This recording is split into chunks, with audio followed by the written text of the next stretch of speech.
দর্শক, আমরা এই মুহূর্তে আমার সহকর্মী রেদওয়ানের সঙ্গে একটু যোগ দিয়ে কথা বলতে চাই। আমরা যতটুকু জানতে পেরেছি, তারেক রহমান বনানী কবরস্থানে গিয়েছেন, কবর জিয়ারত করেছেন এবং সেখানে দোয়া মোনাজাত হয়েছে। বাকি আপডেটটা জানাবেন আমার সহকর্মী রেদওয়ান। দোয়া পাঠ করছেন তারেক রহমান, সেই দৃশ্যটি আমরা দেখতে পাচ্ছি সরাসরি। কিছুক্ষণ নীরবে অবস্থান করছেন তিনি।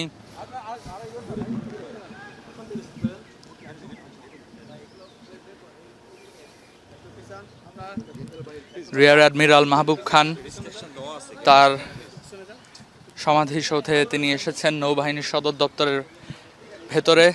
সেখানে কিছুক্ষণ নীরবে অপেক্ষা করছেন তিনি। সূরা ফাতিহা পাঠ করছেন।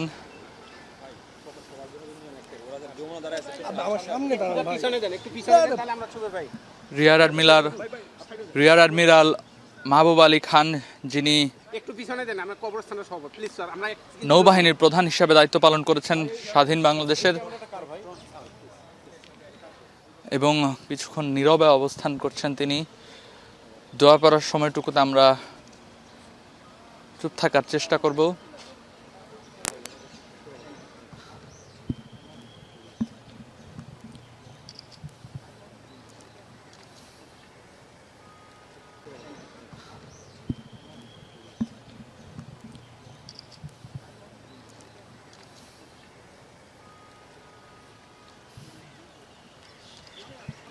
কিছুক্ষণ আগেই তিনি গিয়েছিলেন বনানী কবরস্থানে, সেখানে তার ছোট ভাই আরাফাত রহমান কোকর কবর জিয়ারত করেছেন তিনি, এবং ঠিক তার পরপরই তার শ্বশুর অর্থাৎ জুবাইদা রহমানের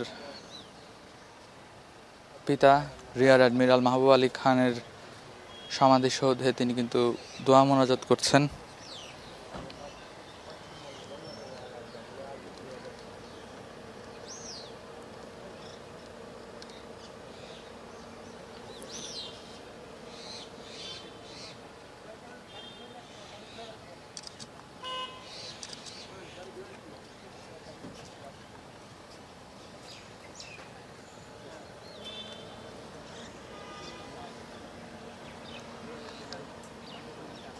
ওই লোকটা কিছু হয় না, ওই লোকটা কবরের সামনে দাঁড়ানো।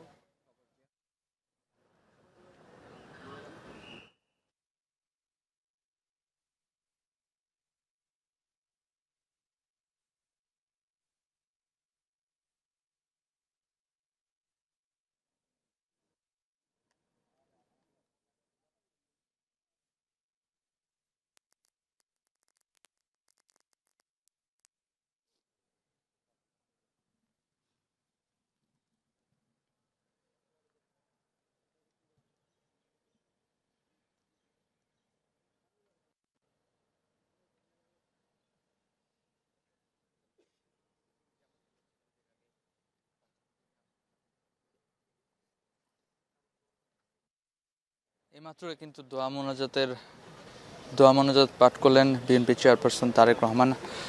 দেখতে পেলাম যে নৌবাহিনীর সদর দপ্তরের ঠিক পাশেই রিয়ার অ্যাডমিরাল মাহবুব আলী খান, যিনি প্রধান হিসাবে করেছেন, ছিলেন যোগাযোগ মন্ত্রী, ছিলেন কৃষি মন্ত্রী,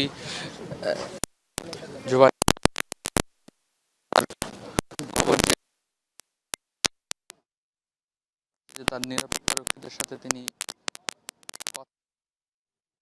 সেখান থেকে বেরিয়ে আসছেন, এবং আমরাও চেষ্টা করছি তাকে দেখানোর। দোয়া মোনাজাত শেষে কিন্তু হাত নাড়িয়ে কিন্তু বেরিয়ে আসছেন তারেক রহমান, এবং কবরস্থানের ভেতরে প্রবেশ করছেন দেখতে পাচ্ছি। হয়তো আরো অন্য কারো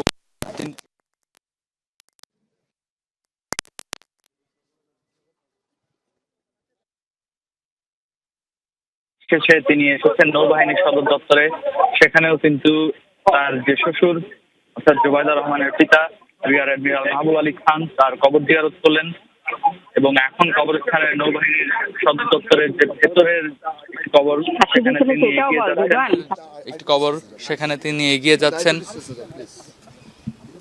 আমরা দেখতে পাচ্ছি যে সেই কবরস্থানের দিকে তিনি এগিয়ে যাচ্ছেন।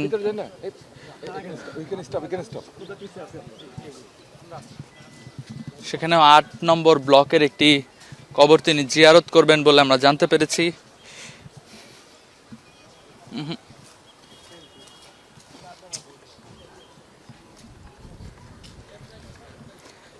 দেখতে পাচ্ছেন মূলত নির্বাচন কমিশনার অফিস থেকে সরাসরি বনানী কবরস্থানের দিকে এসেছেন বিএনপি ভারপ্রাপ্ত চেয়ারম্যান, এবং তারপর সেখান থেকে আরাফাত রহমান কোকোর কবর জিয়ারত করে তিনি কিন্তু এই নৌবাহিনীর সদর দপ্তরের ভেতরে যে কবরস্থান সেখানে প্রবেশ করেছেন এবং সেখানে তার শ্বশুর রিয়ার অ্যাডমিরাল মাহবুব আলী খানের কবর জিয়ারত করেন, সেখানে দোয়া মোনাজাত পাঠ করেন। তারপর কিন্তু তিনি কবরস্থানের ভেতরে প্রবেশ করে আরও একজনের কবর নিশ্চয়ই এখানে তাদের পরিবারের সদস্যদের কবর জিয়ারত করার জন্য কিন্তু তিনি এগিয়ে যাচ্ছেন।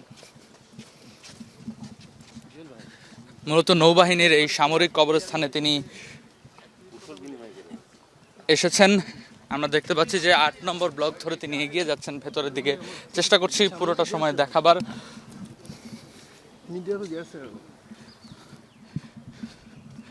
মূলত এই সামরিক কবরস্থানে যে একটি স্মৃতি ফলক রয়েছে সেই ফলকের সামনে তিনি দাঁড়িয়েছেন, অর্থাৎ যারা